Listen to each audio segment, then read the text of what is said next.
Ilang taon ka na, be? 26. Ilang taon yung bunso mo? 3 taon. Pangatlong pagbubuntis ni ate yan. Galingan mo umiri, ha? Nakalimutan mo na ba umiri? Di pa naman. Oo. Kaya pa. Kaya pa yan. Bata ka pa. Sana mabilis lang lumabas si baby.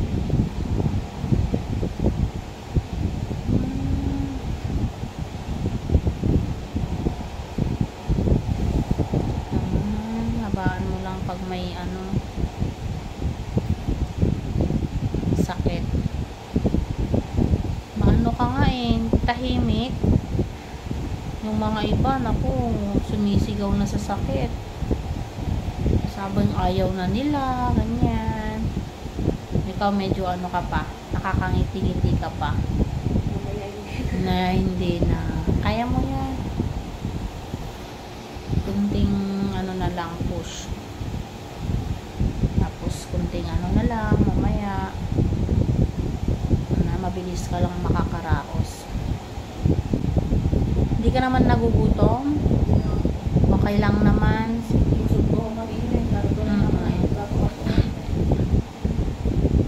Basta magsasabi ka lang kung may mga nararamdaman ka na mga hindi normal. Kung nasusuka ka, masakit yung batok mo, nahihilo, mga ganyan, ha. Pero yung sakit na yan, naninigas-nigas, normal lang yan kasi nagli-labor ka na, ha. Ayan, sana tuloy-tuloy na ito't makaraos ka na rin. Kasi malapit na rin yung due date mo, ilang araw na lang din, no. Kaya yan. Basta magaling ka umiri, mabilis ka rin mga anak. Kaya mo pa yung sakit.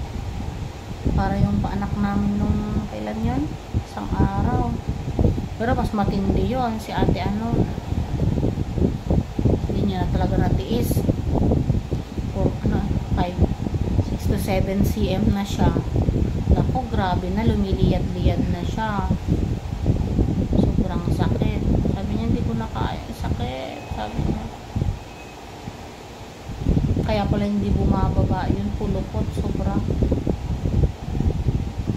Sana ito hindi naman kasi para hindi ka mahirapan. Ilang kaya mo yan.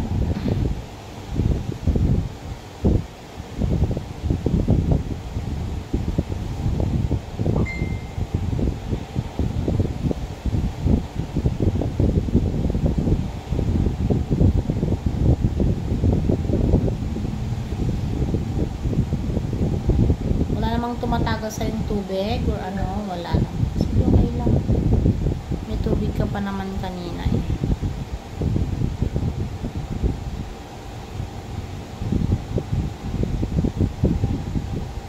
Kaya mo pa nga yung sakit ko. Medyo napapaano ka pa. Masulpot-sulpot pa lang naman yung sakit, no? Hindi pa naman yung talagang totally na sobrang sakit. Maya-maya yan pag